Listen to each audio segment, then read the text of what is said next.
instantes. Después, eternamente, hay un lugar que nos permitirá encontrarnos. Perpetual, donde perduran los vínculos. Gatos, exibindo nos semáforos cartazes de papelão com a frase que nos envergonha a todos. Por favor, me ajuda.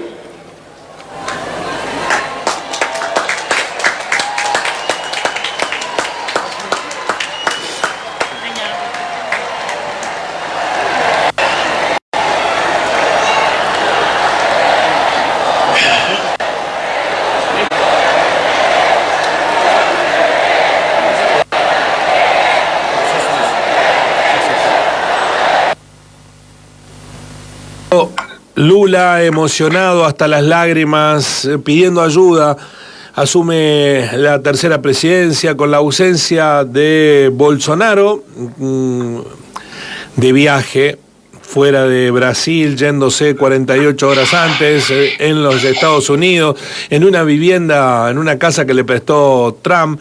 Lula optó por que representantes del pueblo, de la heterogeneidad que tiene el pueblo brasileño, le entregaran por tercera vez la banda presidencial. Vamos a saludar al economista riocuartense Carlos Etulain. Hola Carlos, buenos días, buen 2023 para vos y los brasileños. ¿Cómo estás, Carlos?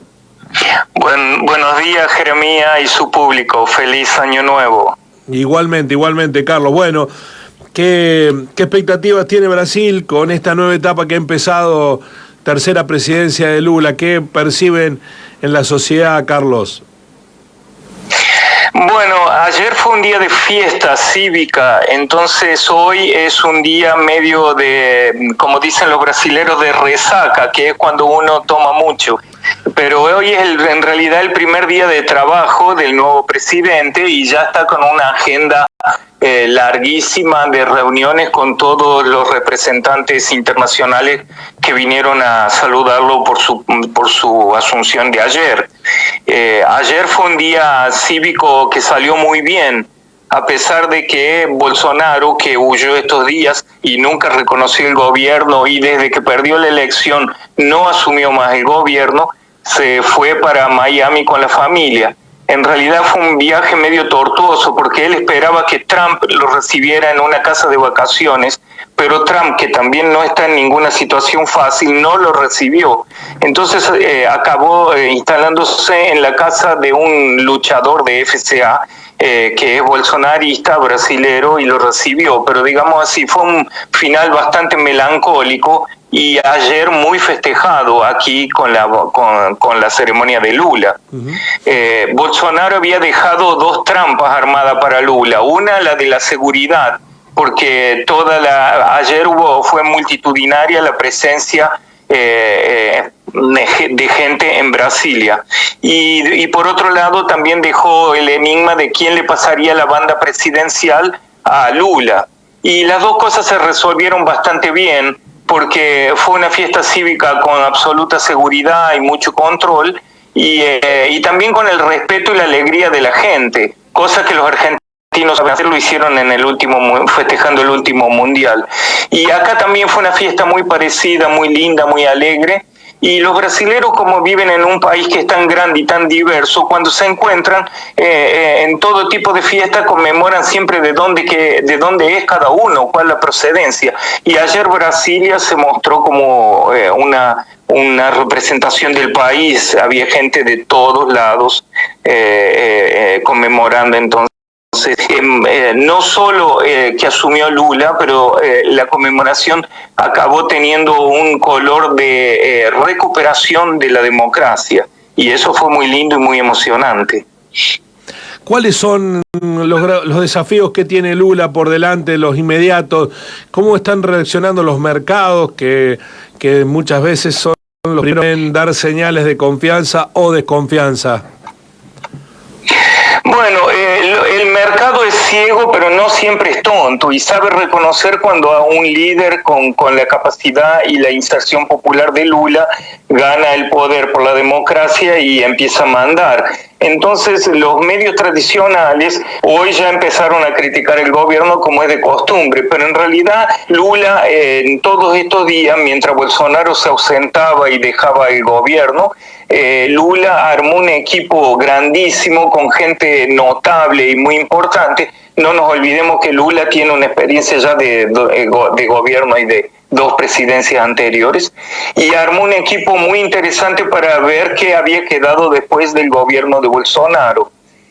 Los discursos de ayer, que hizo 2, uno en el Congreso y otro al frente del Palacio, en el llamado parlatorio, en el frente del Palacio del Plan Alto, en el cual se dirigió directamente al pueblo y a las personas que estaban entonces festejando.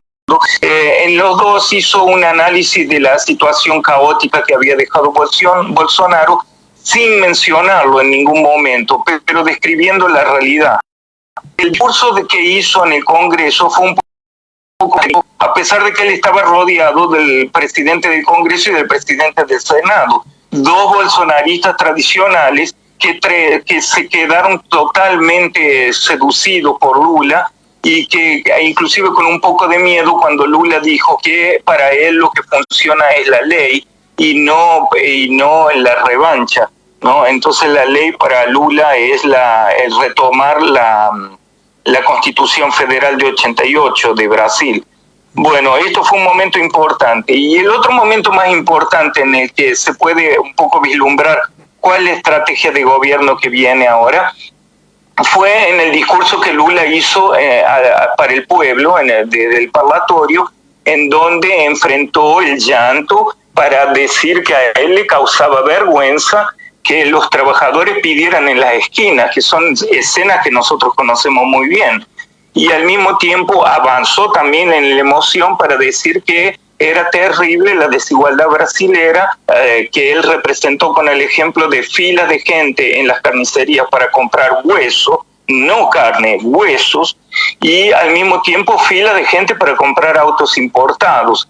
De alguna manera, y sin ser técnico, Lula va al pueblo y les devuelve la realidad que él conoce muy bien. Y esto fue una especie de corriente de sintonía con la población. Entonces, a veces cuando tenemos líderes que son populares, los medios, algunos sectores los atacan llamándolo de populista o de que eso es falso. Pero cuando uno ve esa emoción y del otro lado el pueblo también emocionado, ahí ves ese poder político que Lula tiene, con el cual armó 37 ministerios con representaciones de indios, negros, mujeres, en fin, me parece que se viene un gobierno completamente distinto del que teníamos estos últimos 4 años y que causó tanto daño. En lo que respecta a la relación con la Argentina, bueno, Lula ha manifestado su compromiso de fortalecer el Mercosur y de reimpulsar UNASUR. ¿Esto nos puede beneficiar en el mediano plazo, Alberto? Sí, totalmente, porque en realidad veníamos de una relación pésima internacional desde que Macri fue gobierno en Argentina y desde que Bolsonaro asumió en el Brasil. Entonces, como son líderes subalternos de los intereses de las corporaciones internacionales, obviamente no les conviene que haya una estrategia de unión, por ejemplo, internacional de Mercosur o de bloques, como pasa en los países que son líderes independientes, ejemplo de países de Oriente y de Europa. Entonces, todos los proyectos de Mercosur quedaron completamente vanidos en estos años.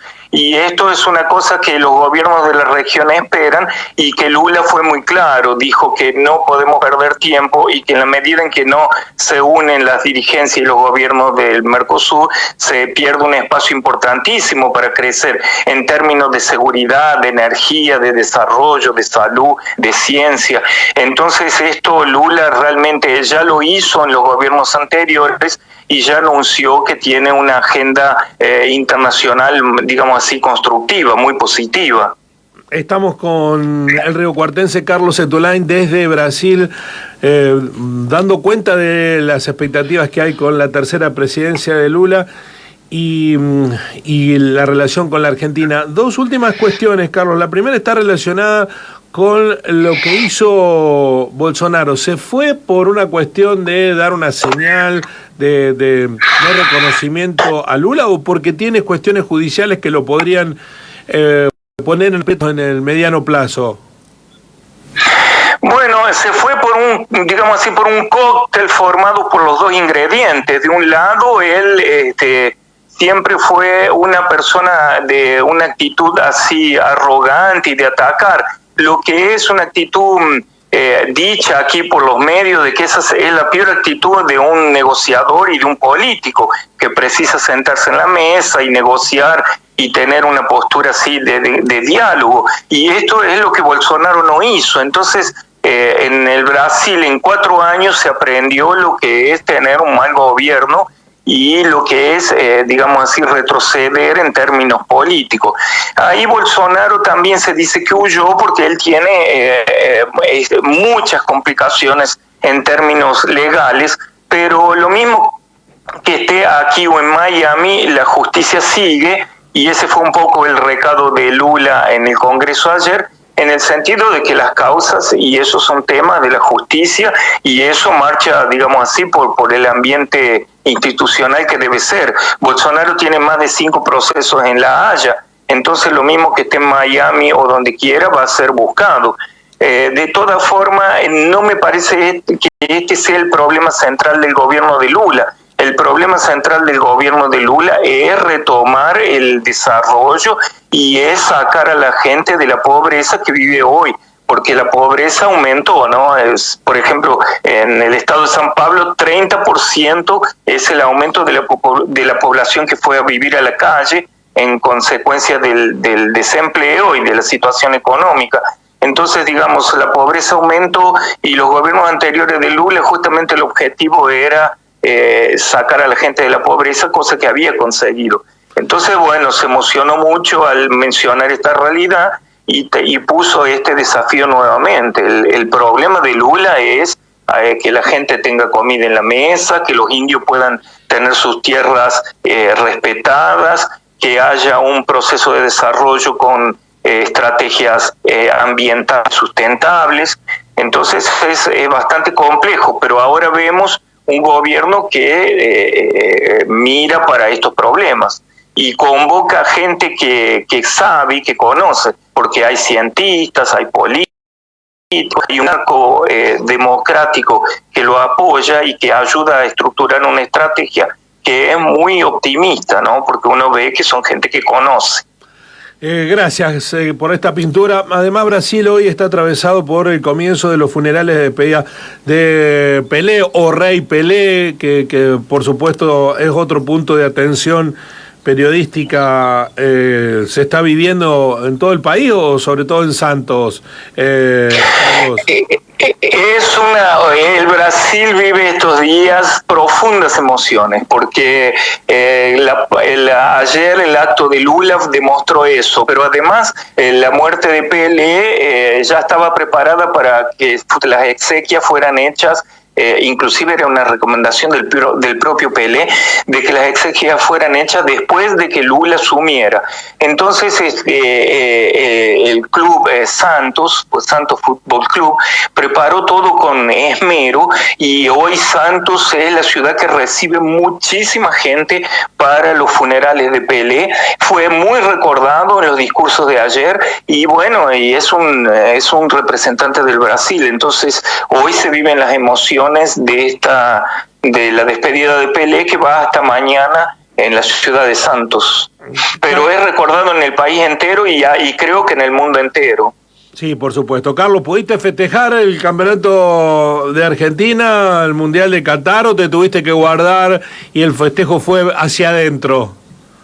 No, pude festejar con enorme alegría, mucho sufrimiento, pero enorme alegría, y el festejo fue muy lindo porque los vecinos también me saludaban, no hubo comportamientos así de rechazo, al contrario, muchísima gente me mandó mensaje diciendo que hinchaban para Argentina, y entonces fue muy lindo. Todavía estoy festejando y muy feliz. Gracias, Carlos. Qué bueno eso, ¿no? Que los brasileños se pongan contentos por nosotros no lo hubiéramos hecho. Sí, la alegría no es solo brasilera, ahora es del Cono Sur. Exactamente. Gracias, Carlos. Buen año y muy amable por la colaboración permanente. Te sentimos parte del equipo, así que muchísimas gracias. Muchísimas gracias a ustedes. Un abrazo. Carlos Setulain, el economista riocuartense, residente en Campinas, cerca de San Pablo, contándonos, bueno, la expectativa que hay con la asunción de Lula, los desafíos que tiene por delante, la actitud de Bolsonaro yéndose del país, diciendo que se iba, era lo que informamos, a una residencia de Trump, que finalmente no lo recibió y ahí anda con casa prestada. ¿Quién lo hubiera dicho, no? Bolsonaro yéndose de la peor manera como presidente. Las derechas, ¿no? ¿Quién no hubiera dicho que un gobierno de derecha extrema como el de Bolsonaro hubiera generado un aumento de la pobreza? Impensado que eso haya sucedido.